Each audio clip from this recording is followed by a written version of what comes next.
agradecer la presencia de la señora Cecilia Benzur, directora de Ciencias del Deporte de la Universidad de las Peruanas, del señor Jesús Espinosa, profesor de la Diplomatura de Estudios en Gestión Deportiva de la Pontificia Universidad Católica del Perú, el señor Marco Antonio Navarro, director del Diplomado Ejecutivo de Gestión del Deporte de la Universidad San Martín de Porres, la señorita Margarita Rivera, periodista del famoso portal elpoli.pe, Franco Renato Sánchez Rodríguez, periodista del Poli también, Raúl Rosales Zabaleta, director del Programa de Administración y Negocios del Deporte de la Universidad Peruana de Ciencias Aplicadas UPC, el señor Renato Ricci, director del Johan Cruyff Institute, Carmen Mesa, que nos acompaña de la Comisión de Educación, Juventud y Deporte del Congreso de la República, así como Davis Palma.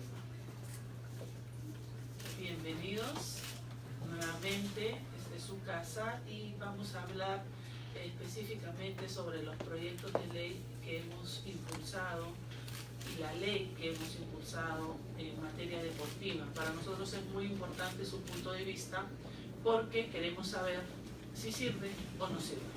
Así de simple.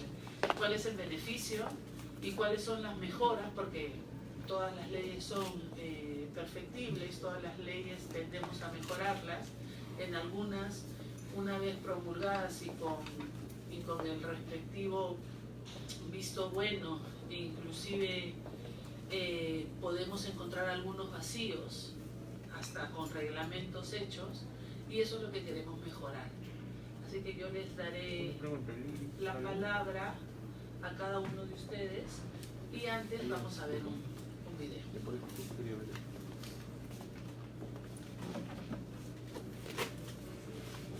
El día que Jesse Owens saltó más de 8 metros en Berlín, millones de afroamericanos sintieron que podían saltar cualquier obstáculo.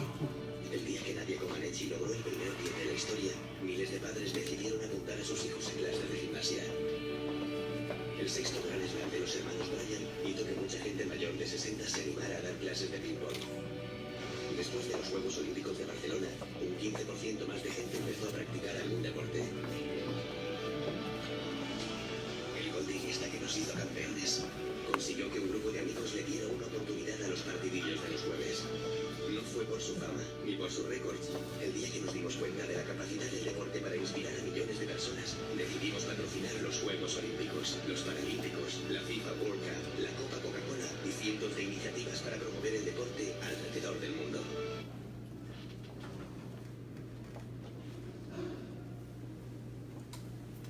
Bien, entonces nuestra preocupación es desde el lado académico. ¿Cómo se está desarrollando este tema en sus centros de estudios?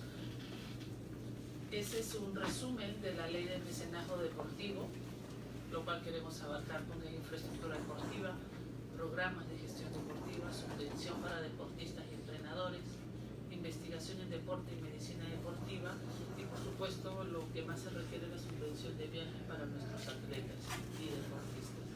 En cuanto a la ley del deportista de alto nivel, buscamos a un profesional del deporte, un contrato laboral sujeto al decreto legislativo 728, protección de los derechos laborales, por supuesto, pago de una remuneración, un seguro médico y un fondo de pensiones a futuro. Ya sabemos que el deportista en nuestro país es un trabajador sin contrato. Así que teniendo estos puntos de referencia, también queremos enfocarnos un poco en el turismo deportivo, que vendría a ser el viaje para practicar diferentes disciplinas, diferentes deportes, así como también las personas que vienen a los diferentes eventos deportivos como espectadores, que podemos ofrecerles mientras dure su estadía en nuestro país, porque vienen por un objetivo deportivo también. Así que empezamos. Marco Navarro, por favor. Buenas tardes, señora congresista, buenas tardes, estimados amigos. Agradecer la invitación, me parece que es sumamente interesante estos espacios donde podamos compartir opiniones y qué mejor que antes de promulgarse una ley la podamos conversar para ver qué mejoras dentro de lo que humildemente podamos aportar. Yo quisiera referirme a uno de los dos proyectos, el proyecto de ley del deportista de alto nivel, específicamente en la parte relacionada con la contratación laboral. Es una sugerencia particular respecto a incorporar algún acápite que permita capacitar a este deportista que se va a insertar o reinsertar en el mundo laboral. Es conocido que los deportistas de alto rendimiento están abocados a tiempo completo en su preparación y en su competición. La pregunta que nace es, luego que culminan este periodo de alta competitividad y deciden insertarse o reinsertarse si ya no está laborando antes, la pregunta que nace es, ¿están capacitados? ¿Han tenido una preparación previa? Obviamente algunos sí, otros no. Para el caso de aquellos que no han tenido esta preparación o formación para desempeñarse en cualquier campo laboral, sería pertinente ofrecer algún programa de inducción o de capacitación en gestión deportiva, y creo que los aquí presentes estamos para eso, ¿no? Para poder brindar esa capacitación. Entiendo también que en el Instituto Peruano del Deporte hay normas legales que facilitan esa actividad, que dan facilidades a los deportistas de alta competencia para su formación académica. Y creo que allí podría insertarse algo o algún punto que reconozca esto, ¿no? Y que permita que nosotros, las universidades, podamos brindar esa capacitación para que luego de su periodo competitivo pueda reinsertarse o insertarse en mejor forma al mercado laboral.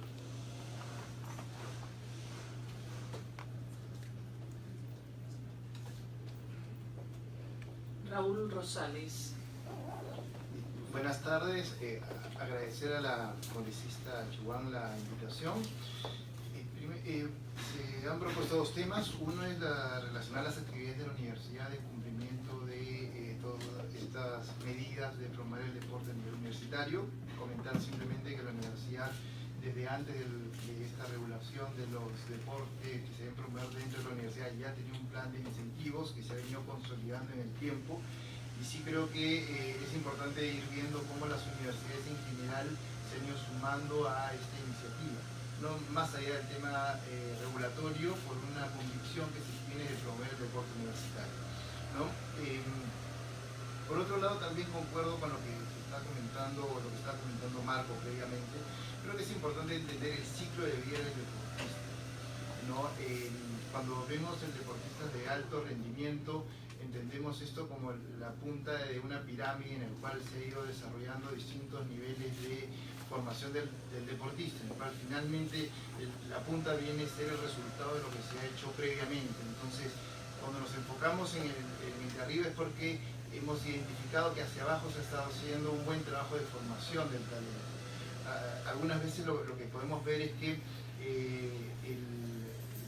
nos enfocamos mucho en el deportista de alto rendimiento, cuando en realidad las etapas formativas son las que también deberían ser reforzadas, ¿no?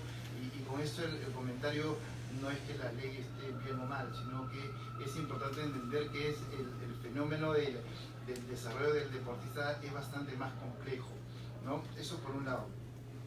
Por otro lado, también entender, como comentaba Marco, que finalmente el deporte forma parte de la vida de una persona y que se le debe dar herramientas para que durante esta práctica deportiva pueda ir preparándose para el tiempo en el cual ya no sea deportista de alto rendimiento, ¿no? Ahí, sin embargo, también es importante, a partir de la experiencia en la universidad, que es muy difícil compatibilizar la vida universitaria o de estudios con el alto rendimiento. En nuestro caso hemos tenido muchos chicos que han tenido que dejar algunos semestres porque su ritmo de entrenamiento ha sido muy intenso.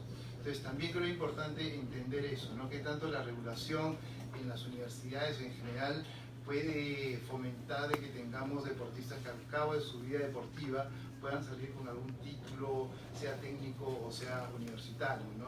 Cierta flexibilidad para ellos. Veía también que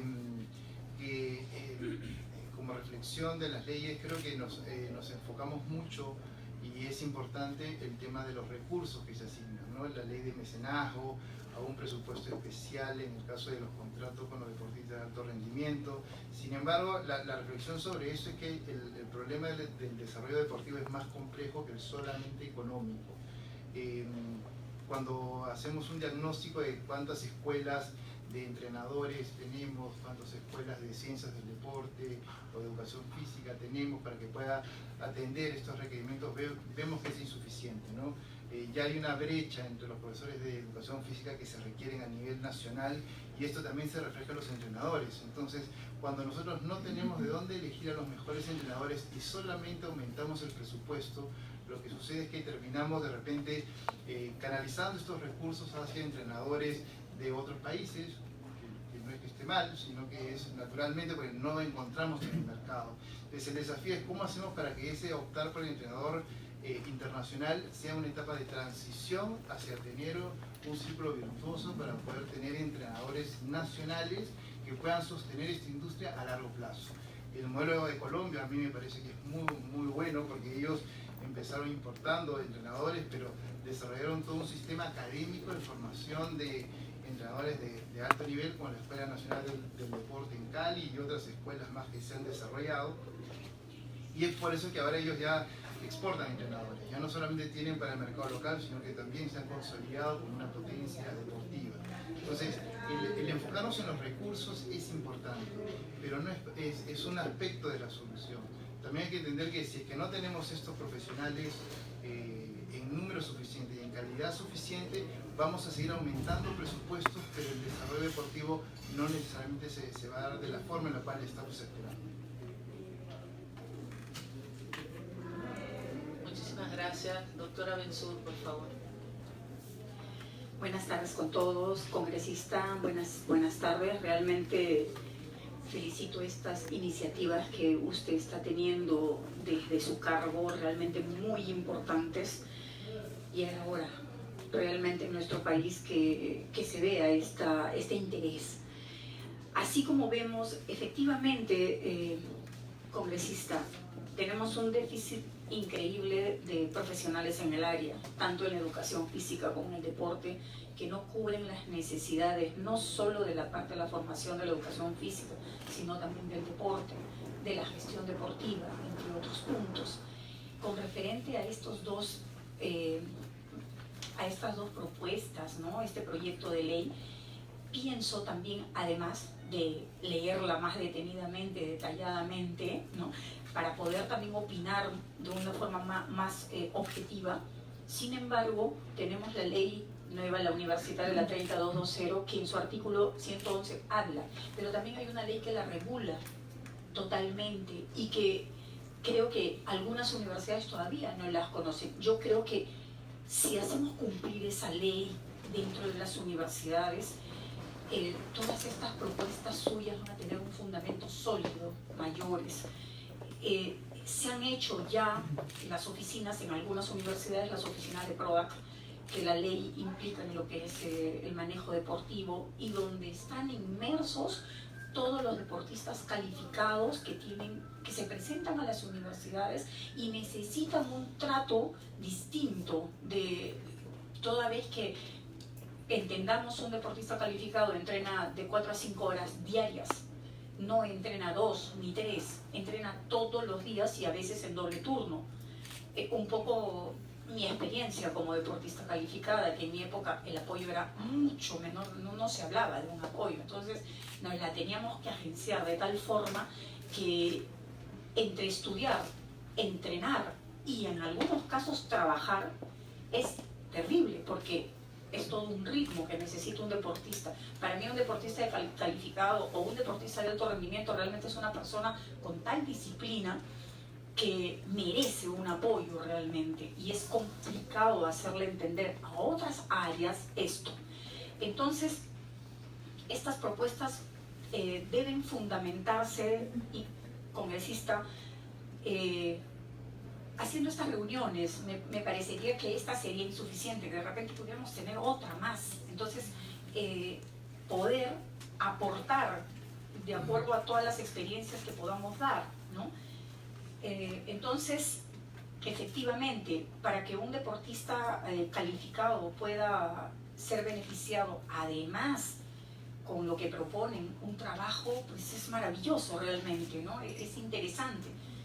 Entonces, yo estoy de acuerdo en darle mi tiempo para poder apoyar estos trabajos que está usted generando y poder decir más de lo que ya estoy diciendo en estos momentos, para poder tener un mayor fundamento y que no queden en promesas, sino que realmente se puedan dar. Y esto realmente va a aportar muchísimo a nuestros deportistas, que ya de por sí, muchos inclusive, en algunos casos, yo tengo el caso de un deportista que ha venido desde el Cusco, vive en La Videna, y nosotros le damos el apoyo en la universidad desde el punto de vista, toda vez que yo he sido deportista y sigo siendo, nunca dejamos de serlo, pero la subvención que él tiene es de 500 soles, y sabemos, congresista, usted que ha sido también deportista, califica con 500 soles en la alimentación del deportista, y no más quedó. A esto sumemos que también tienen que seguir, muchas veces se van a otros lados. Entonces, no existe el sistema tutorial, aunque la ley lo dice. En la ley universitaria dice que ya las universidades deben estar trabajando con los deportistas destacados, o sea, en un número como hacen los grandes países, ¿no? 5 deportistas por un tutor, donde les pueda acomodar las horas de estudios académicos para que no bajen ni su rendimiento deportivo ni el rendimiento académico. Entonces, bueno, yo creo que tenemos muchísimo por hablar, ¿no? Le pediría, por favor, que pueda yo informarme más sobre todas estas propuestas interesantísimas para poder aportar mucho más desde el punto de vista de mi experiencia como directora. Y en la Escuela de Ciencias del Deporte, en la Universidad de las Peruanas, nosotros hacemos grandes esfuerzos toda la vez que tenemos el apoyo para que estos deportistas puedan tener un lugar y puedan ser profesionales, que eso es lo que se quiere, lo que se necesita, y también puedan seguir haciendo su deporte. Entonces, ¿qué más?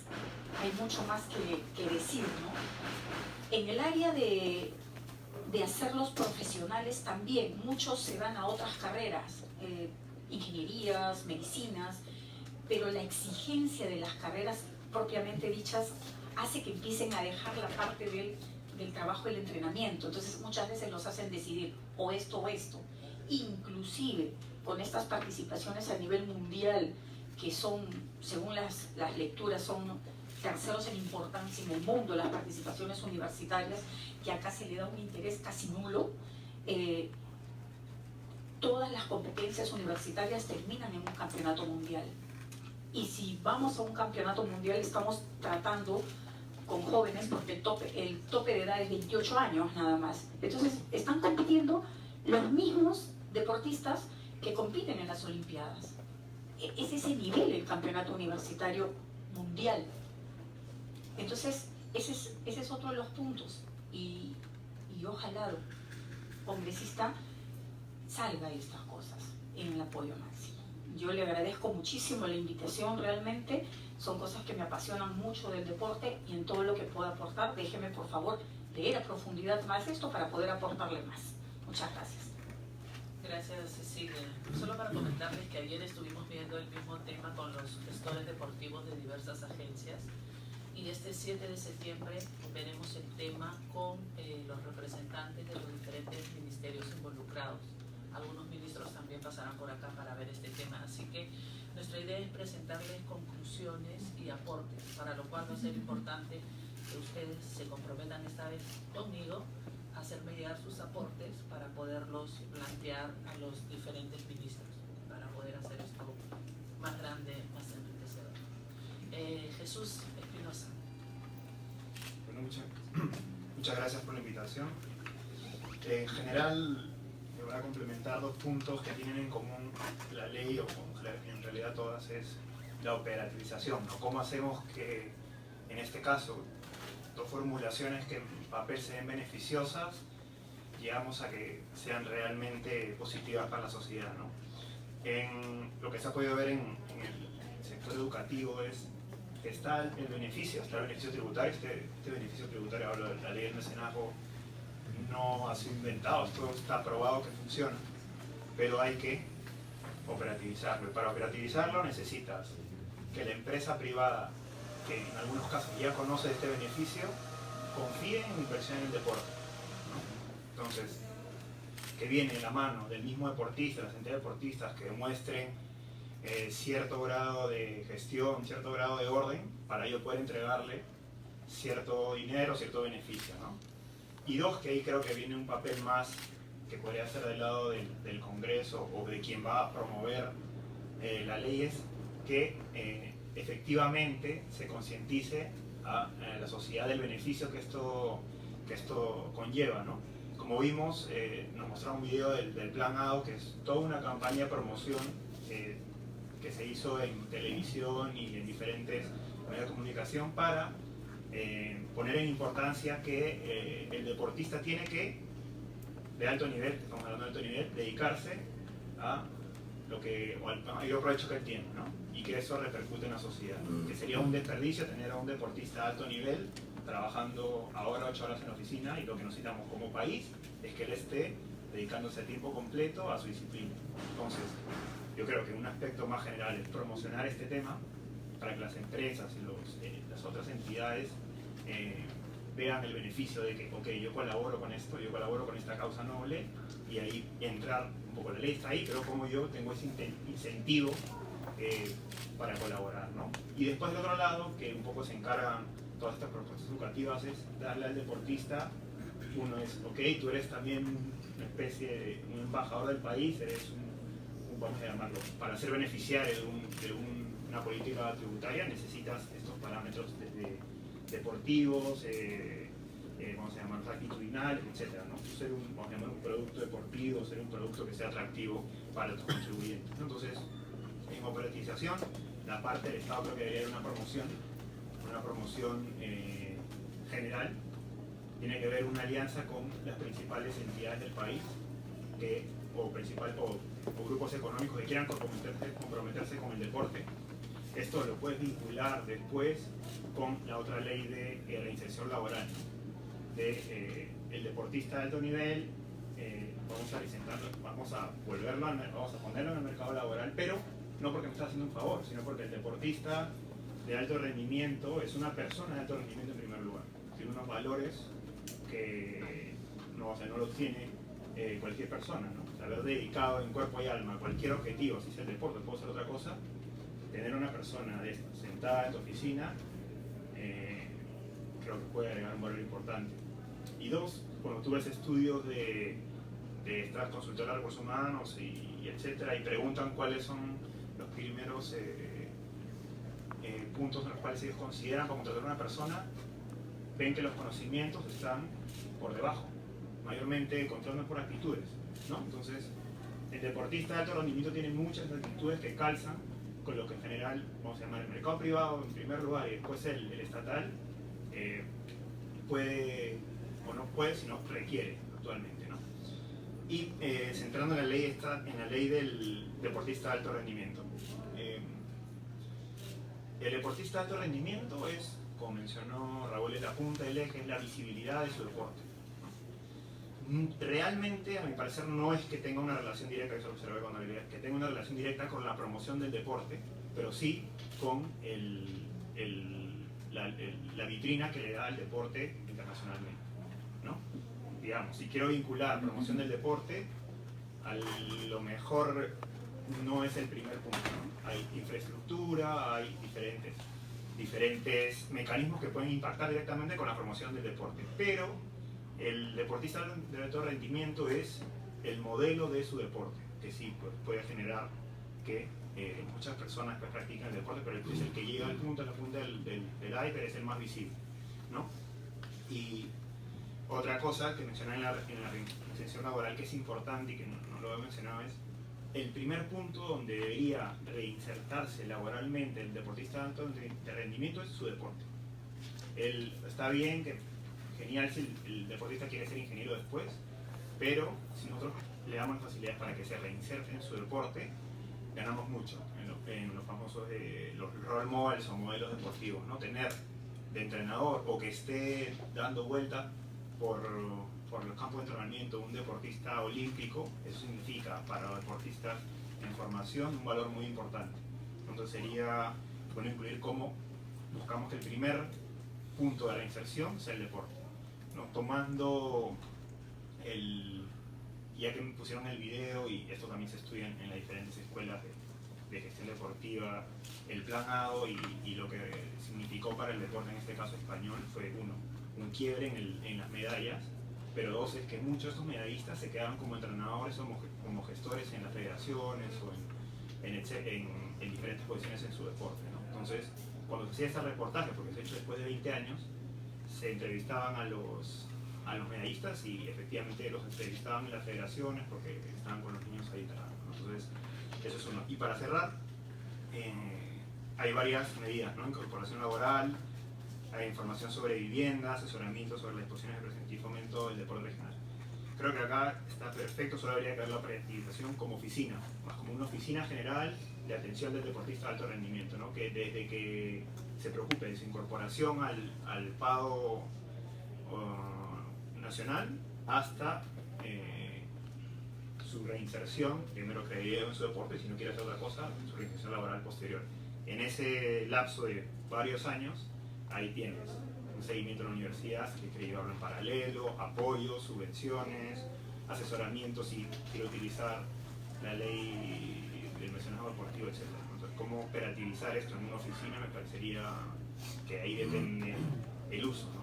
Esto es beneficio de todas maneras, el tema es cómo lo hacemos realmente operativo y que sacarle el valor.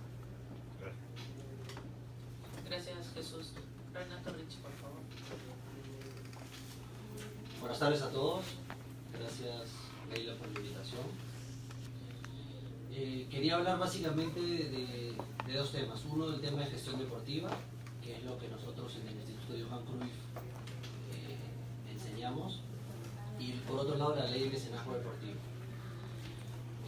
Sobre el tema de los deportistas de alto rendimiento, yo soy un poco más radical en el tema y yo los obligaría a que estudien, ¿no? Si van a ser parte del mercado laboral con un sueldo, destinaría obligatoriamente a que estudien, a que se profesionalicen. ¿Por qué? Porque si bien como Instituto de Gestión Deportiva nosotros podemos capacitar a cualquier persona, eso quiere decir que cualquier persona podría llegar a capacitarse, es más difícil llegar a los deportistas calificados, ¿no? Uno puede ser gestor, pero no deportista. Pero si eres deportista calificado, que son pocos en el mundo, también puedes ser gestor. Y definitivamente un deportista calificado sabe más de adentro del deporte que uno que viene de afuera. Entonces, el futuro de todos los deportes debería ser manejado por los mismos deportistas que lo han hecho, ¿no? Entonces, para el tema del deportista calificado, por eso repito que debería ser obligatorio que se profesionalicen, porque ellos van a ser los futuros gestores de ese mismo deporte para el país, ¿no? El deportista calificado es un líder, definitivamente si ha participado en el deporte lo conoce muy bien, y qué mejor que él mismo lo gestione en el futuro, complementando con otras personas que pueden ser muy buenas gestoras deportivas, pero siempre ayuda más haber estado en el deporte, ¿no? Lo comentamos mucho en clases, efectivamente, o específicamente en el caso del fútbol, que un jugador sea luego de haber estudiado gestor deportivo, por ende dirigente, es mucho más potente para el deporte, porque lo que él ha vivido en un vestuario, en un viaje, no lo vivió nadie, ningún gestor de afuera, ¿no? Y eso pasa lo mismo en atletismo, en vóley, en muchos deportes. Entonces, creemos que el tema de profesionalización, de educación, debería ser obligatorio para todos los deportistas que reciban dinero del Estado. Y cambiando de tema, la ley de mecenazgo deportivo, ya lo hemos conversado muchas veces con la congresista Chihuahua y en otros sitios de mesa de trabajo también. Yo creo personalmente que es una ley que nació con mucha buena intención, pero que en la práctica no funciona, ¿no? La prueba es que no ha funcionado. Entiendo que no hay ningún ahorita atleta con un mecenas atrás, y la realidad es que la ley no nació bien y por ende ya no se puede reglamentar bien. ¿Por qué?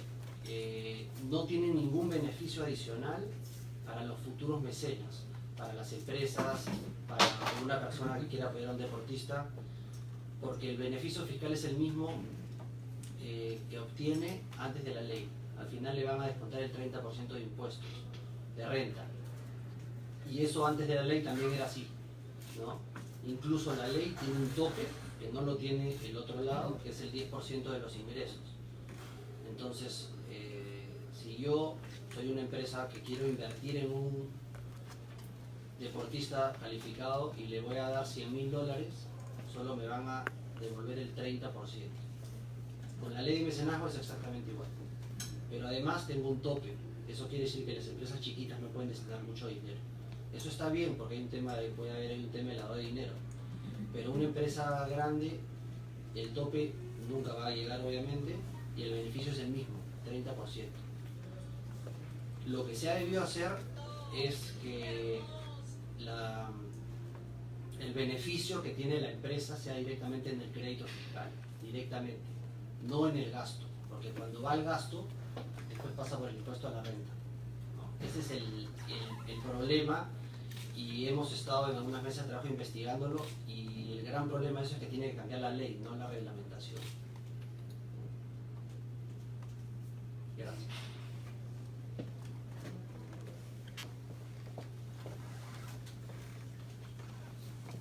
Davis Palma, por favor, de la Comisión de Educación, Juventud y Deporte. Gracias, buenas tardes con todos. He estado escuchándolos atentamente y lo que ustedes dicen es muy cierto, ¿no? Que para ser deportista calificado de alto nivel se tiene que tener mucho más valores que una persona que no se dedica al deporte con esas características, ¿no? Tienen disciplina, tienen valores, tienen compromiso. Pero parece que acá lo que está buscando la ley es que un deportista de alto nivel sea exitoso en el tema deportivo y posteriormente pueda insertarse al mercado laboral, entonces también tener un rendimiento académico óptimo para poder competir en el mercado laboral. Entonces, que una persona haga las dos cosas al mismo tiempo, a mi punto de vista, es bien complicado. Entonces, cuando termina su ciclo de vida el deportista de alto nivel, que es a los 30, 35 años, dependiendo de la disciplina, entrar al mercado laboral para competir con profesionales que, mientras el deportista se especializaba en su deporte o representaba al Perú en su deporte, habían otros jóvenes que estaban preparándose con maestrías, diplomados y todo para entrar al mercado laboral. Entonces, competir en las mismas condiciones para un puesto similar es bien complicado. Yo creo que esto debería ir más por ver qué oferta laboral se debería ofrecer para los deportistas calificados y no tratar de darles una competencia en la misma oferta laboral. Creo que Marco habló, Raúl, de una Escuela Nacional de Deportistas Calificados, que de repente eso podría ayudar para que los deportistas calificados se formen como gestores deportivos y generar ahí una oferta laboral exclusiva para ellos, ¿no? También el tema educativo, me parece que para hacer la ley general de educación o la ley de reforma magisterial nos dice que todo maestro que esté, toda persona que esté dentro de la ley debe ser profesor o licenciado. Entonces, para ser profesor de educación física, si es un curso más corto en esta escuela, podrían ingresar ahí también, ¿no? Entonces, yo voy más por la idea de buscarles una oferta laboral para los deportistas calificados distinta a la oferta laboral, digamos, regular que existe en el mercado, porque los empresarios y las empresas lo que buscan, si bien es cierto, valores en la gente, pero también el tema de la rentabilidad laboral de sus trabajadores, ¿no? Entonces, yo iría por ese lado, por mejorar la oferta.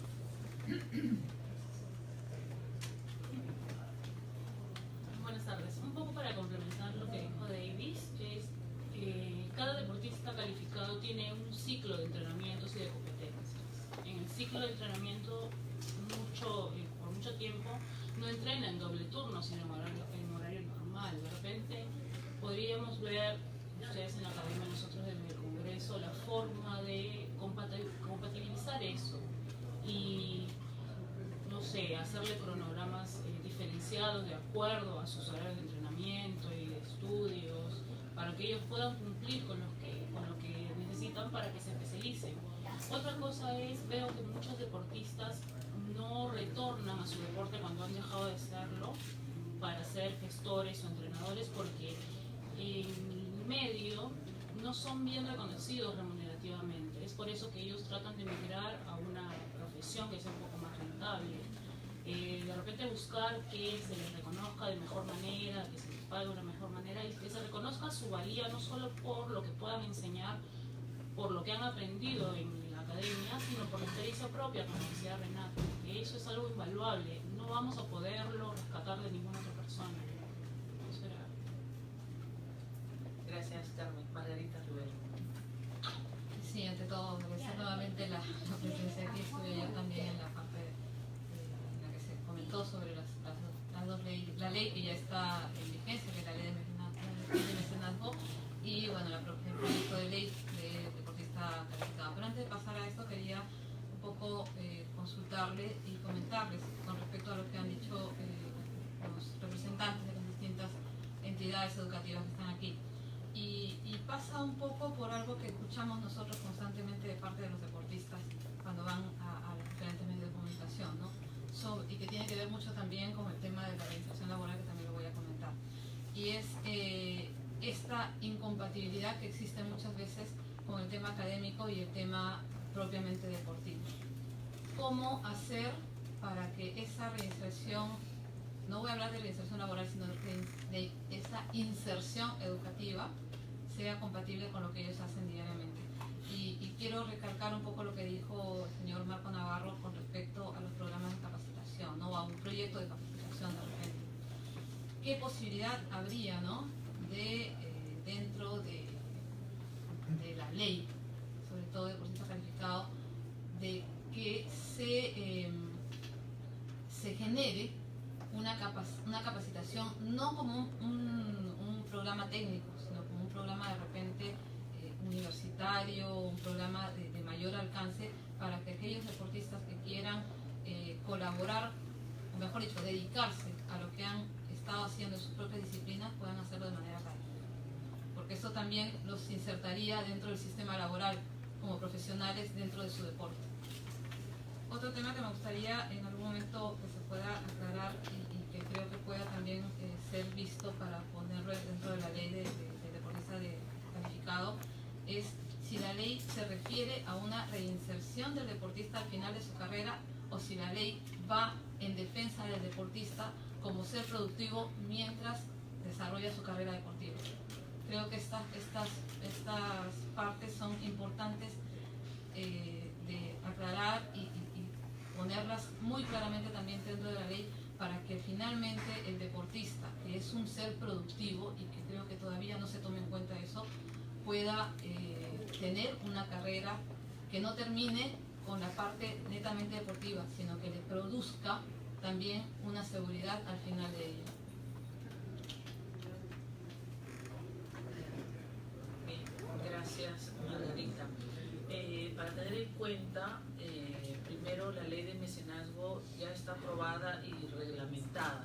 Eso no quiere decir que no se pueda mejorar, inclusive. Y el segundo punto, el tema del proyecto de ley de deportista de alto nivel. Ese sí es un proyecto que nosotros lo que estamos buscando aquí es mejorarlo para poder debatir y aprobarlo, por supuesto, en breve en la Comisión de Educación y la que corresponda, que me imagino que pasará a trabajo.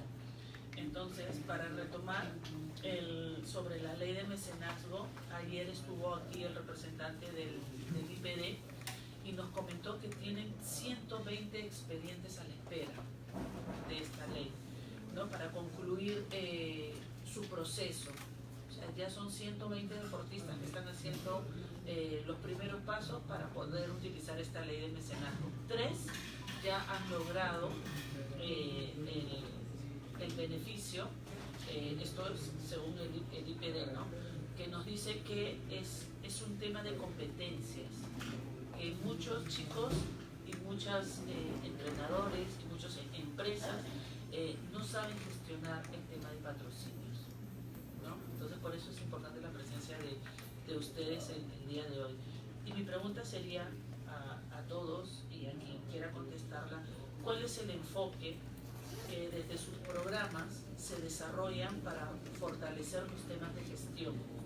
No solo de los deportistas, sino también de los gestores que están formando ustedes, ¿no? Y la otra pregunta sería si en sus centros de estudio se ha discutido esta ley y sobre todo sus problemas y beneficios.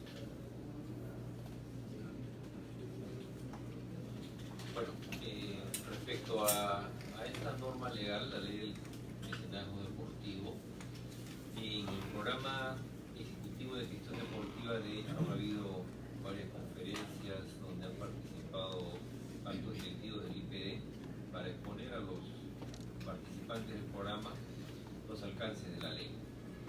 Y con respecto al segundo tema relacionado a patrocinio deportivo, dentro de los módulos que se dictan en el programa hay un módulo dedicado a marketing y patrocinio deportivo, que creo que es lo común en todos los programas de gestión deportiva. Entonces, en ese sentido, creo que los gestores que están preparándose van a tener las herramientas de gestión requeridas para asesorar en el caso de la ley, la aplicación de la ley de mecenazgo, o aplicarla en el caso de ser uno de los patrocinadores. Entonces, en ese sentido, los programas académicos que dictamos, y creo que es un lugar común entre todos, incluyen el módulo de marketing y patrocinio deportivo. Ok, gracias. Cecilia. Bien, a tu primera pregunta, Leila, nosotros dentro de nuestro plan de estudio tenemos justamente cursos que son netamente de gestión, elaboración y desarrollo de proyectos, de evaluación de desarrollos de proyectos deportivos, donde se fomenta mucho, donde se trabaja mucho la parte de la gestión enfocada al deporte, al igual que el marketing deportivo y entre otros cursos. Y vamos haciendo desde el punto de vista práctico que nuestros alumnos también se preocupen por esta área del deporte. En cuanto a la siguiente pregunta, efectivamente en octubre nosotros tenemos una semana de actividades deportivas propiamente y netamente de la Escuela de Deporte, Ciencia del Deporte, donde vamos a tocar, ya está programado, ¿no?, un conversatorio sobre las leyes del deporte, entre otras. Ahora voy a presentar también estas, ¿no?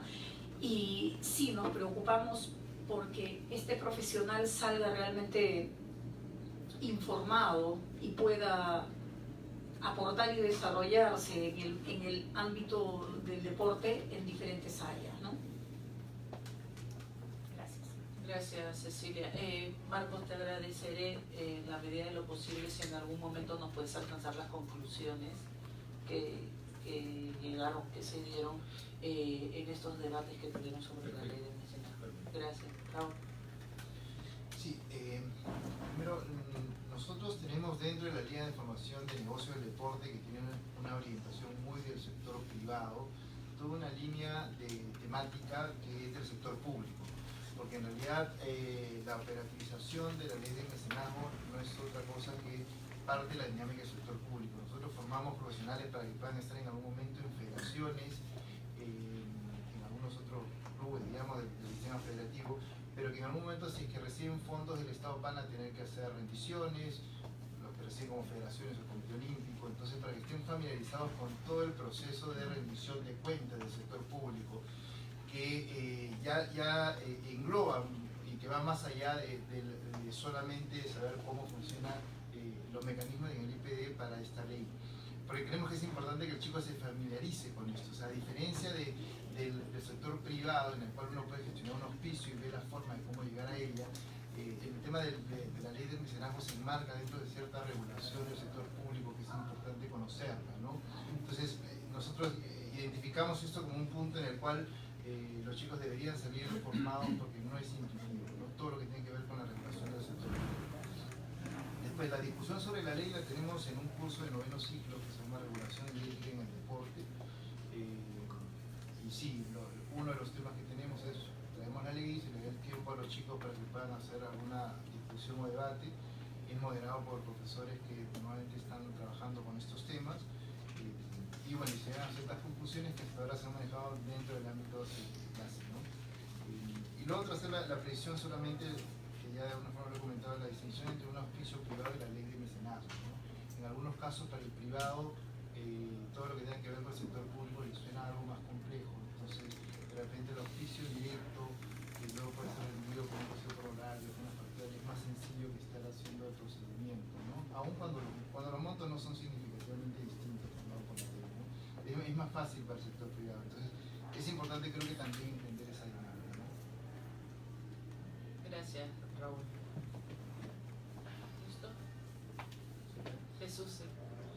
Para comentar lo que he visto en el tiempo de las clases con los alumnos es que tenemos algunos deportistas que tienen esta situación de que quieren buscarse fondos, o son los familiares de un deportista que quieren buscarle fondos a este familiar o amigo, quien sea. Porque en el transversal creo que todas las ofertas académicas enseñan patrocinio deportivo, es más uno de los cursos que más diferencia de los demás de gestión en otros sectores. Pero queda un poco siempre en, ok, hice el trabajo y acabó el expediente o acabó el proyecto, ¿no? No sé si ellos tengan, o al menos el soporte en un área, en el IPD, donde sea donde yo puedo ir, oye, tengo este deportista, este es el proceso estándar, así debería ser tu propuesta, que le den aterrizar en mayor medida esa intención y ese proyecto que se hizo en clase o en la universidad o en el ámbito, ¿no? Porque igual nos ayudamos y llega un punto en el que depende de ti y él vuelve al mercado y otra vez se pierde un poco, ¿no? Si hubiera un apoyo institucional de promoción de ese familiar, de esa propuesta académica, creo que ahí sería valioso, ¿no? Y lo que hablaba Raúl es un poco el enfoque privado y público. Yo no sé cuál sería el porcentaje de cuánto es público y cuánto es privado, o sea, quién tiene más peso. Lo que sí creería es que el público en teoría sí puede generar un proceso más fácil, o debería ser más rápido en cuanto a decisión, etcétera, ¿no? Entonces, si abocamos el foco, si tú de repente tienes la cifra de que es mayor el público, de repente habría que capacitar más a la gente pública, ¿no? Gracias, Jesús. Yo solo para concluir, quiero comentarles que el proyecto de ley de deportista de alto nivel, más que reinsertarlo laboralmente, es para contratar al deportista durante toda su actividad deportiva, o sea, porque queremos darle esa calidad de profesional, ¿no? Que tiene un ingreso y por eso puede crear un fondo de pensiones a futuro. Y puede tener también un acceso a crédito como cualquier trabajador normal y, por ejemplo, ¿por qué no ir adquiriendo una vivienda, ¿no? Esto yo lo he visto fuera, yo estuve fuera muchos años y yo aportaba a la seguridad social en España. Entonces, cuando no estaba en la época de campeonato, de competición, yo ingresaba al paro y me pagaban. Entonces, aquí no tenemos eso, pero podemos ir creando con lo que ya recibe el deportista del IPD, que no es poca cosa, está entre 1.000 y 7.000 soles ahora. Entonces, entre esas cantidades, puede ir aportando para un fondo de pensiones y después no tengamos que desfilar por el Congreso solicitando una pensión de gracia o ver lamentablemente muchos casos que mueren en la miseria de nuestros deportistas y muchas veces los vemos de ambulantes en algunos sitios, ¿no? Entonces, ¿alguna opinión adicional? Nosotros vamos a quedar... Sí, Renato. Definitivamente entiendo por lo que acabas de decir que la idea es que el deportista calificado sea un empleado, ¿no? Pero eso dura poco, ¿no? Dura 5 o 6 años a un nivel competitivo. Entonces justamente lo que hemos hablado todos por acá es que hay que prepararlo para después. Eso es lo más importante, por eso es que tiene que ser obligatorio que estudie. Porque como tú dices, si no acaban en la calle, ¿no? Entonces, que aporten, pero no les va a alcanzar para vivir ese aporte con esos sueldos que tú has dicho, no alcanza para jubilarte, ¿no? Sí, tenemos que empezar porque nosotros, aparte de la capacitación, siempre lo digo y lo voy a volver a decir, la carrera del deportista es corta. Algunos algunos tienen suerte y pueden tener una carrera de 10, 15 y 20 años. O sea, yo tuve una carrera de 15 años, son 15 años de aportación. Bueno, claro, en otro país eso es bastante. Aquí no sabemos porque no lo tenemos, pero tenemos que empezar por algo y quizás los chicos se vayan animando una vez que son mayores de edad a aportar al sistema. Y si se mantienen como deportistas de élite, pueden hacer una carrera de 15 años tranquilamente. Y eso, a nada, hay bastante diferencia, créanme. Entonces, nosotros quedamos a la espera de sus aportes, de sus críticas, para poder presentarlo el día 7 de septiembre en la mesa de trabajo con los ministros, y a la cual ustedes también están cordialmente invitados. Cecilia, por favor.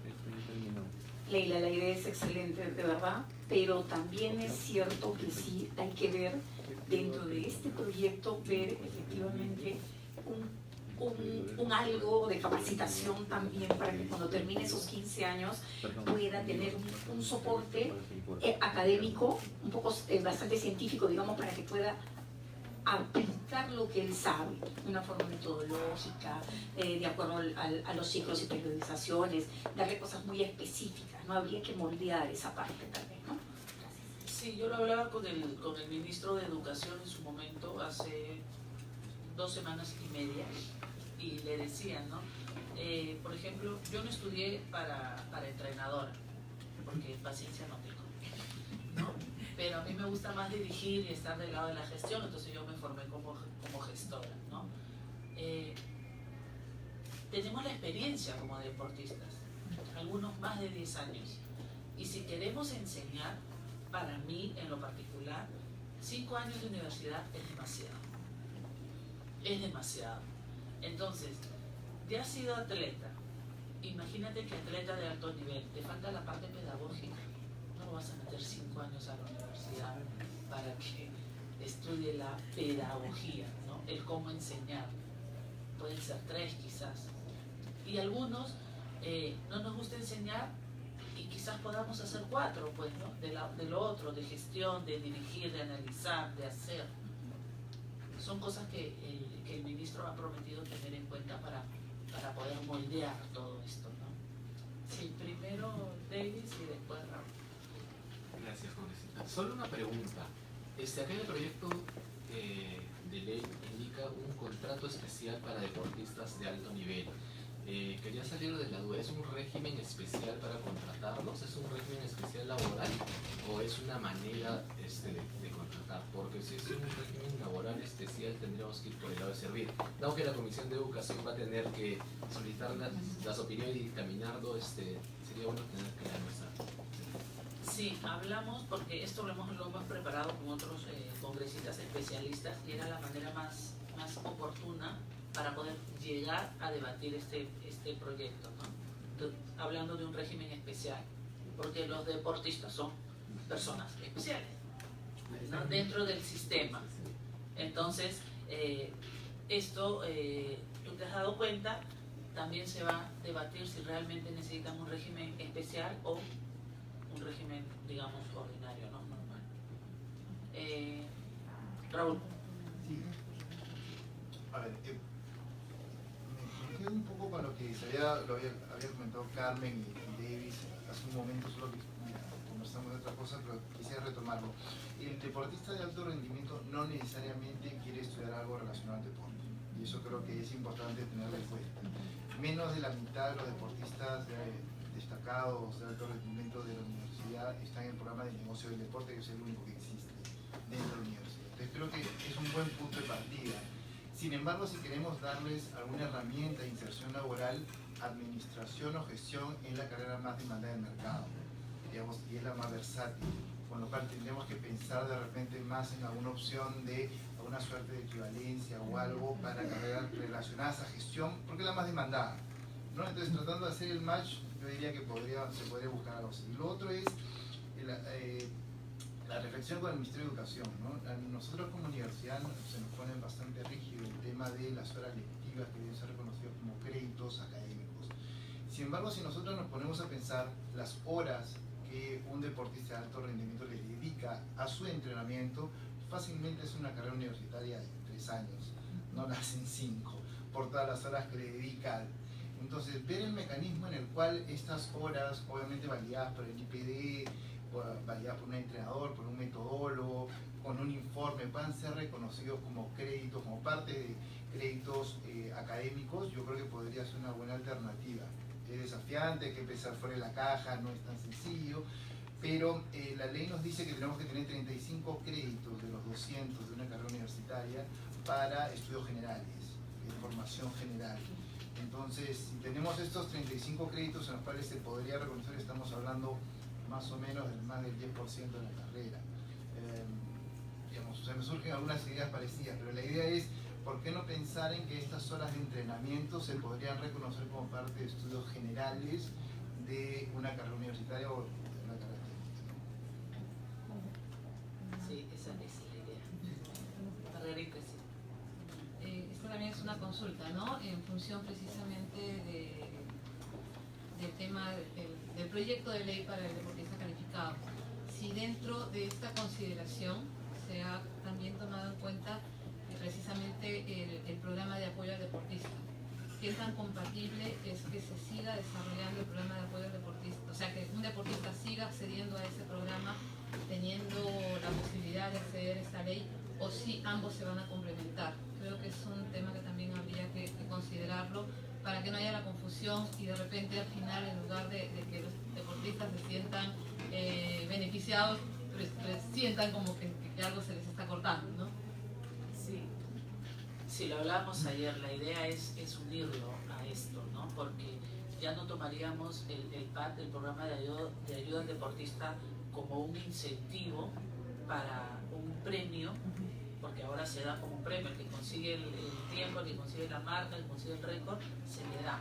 No, esto tiene que ser parte de su formación también, su formación, su continuidad en el deporte, y por supuesto, si sigue teniendo los logros y los títulos, seguir aumentando esto, ¿no? Por eso esto va desde 1000 hasta 7000 dependiendo de la categoría. Muchísimas gracias por vuestra presencia esta tarde.